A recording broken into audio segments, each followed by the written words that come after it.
Los Cuatro Fantásticos, primeros pasos de Marvel Studios, 24 de julio solo en cines. ¡Listo para que me salve!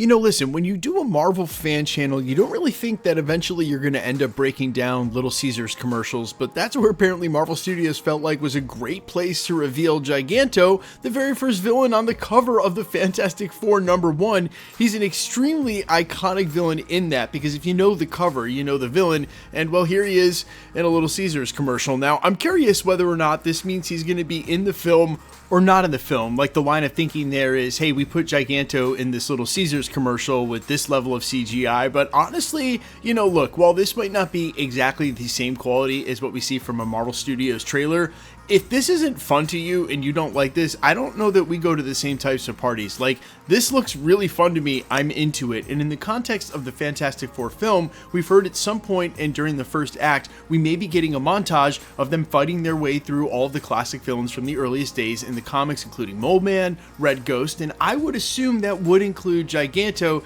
again, even though here's the reveal of them fighting him in a Little Caesars commercial. And look, people are probably going to trash the CGI and say that this isn't any good and it looks like junk, but it's a Little Caesars commercial. It's not supposed to look like the movie, and I bet you we're actually getting this villain, a lot better CGI version of this villain, as part of that montage, again, because he's classically on the very first cover and the release for Fantastic Four #1. Now, I'm guessing that montage is not going to be a majority of the first act, probably maybe 10-15 minutes in and of itself, the length of a normal first act action montage, but a great way to kick off a film like this and really get into the immediate action before they hit the slight pause where Sue will become pregnant. That will be the main focus of the end of the first act, and then Galactus will arrive to begin the second act. And if you guys have heard about the recent scene where now Franklin Richards has seen in a nearby star system with a planet very similar to Earth, that all of a sudden that Earth-like planet is missing, basically telling the forecoming of Galactus, because like they said, they're specifically going for this sort of very creepy sci-fi space horror context for Galactus.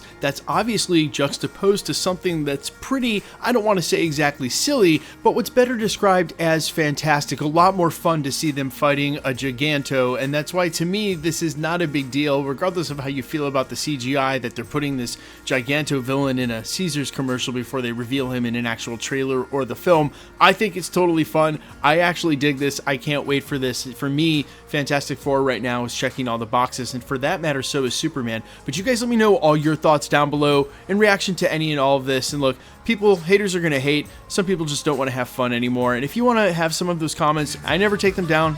I get it. You are entitled to your opinion. But again, I just don't think we're hanging out in the same places, because to me, this is super fun. Let me know all your thoughts down below. Make sure you hit the subscribe button, hit the like button to keep up with the content at the channel and be entered for the giveaways. Check me out on Instagram and Spotify at IamFires. Check me out on all other platforms with original music under the name Allfires. I'll see you guys in the next one. Peace.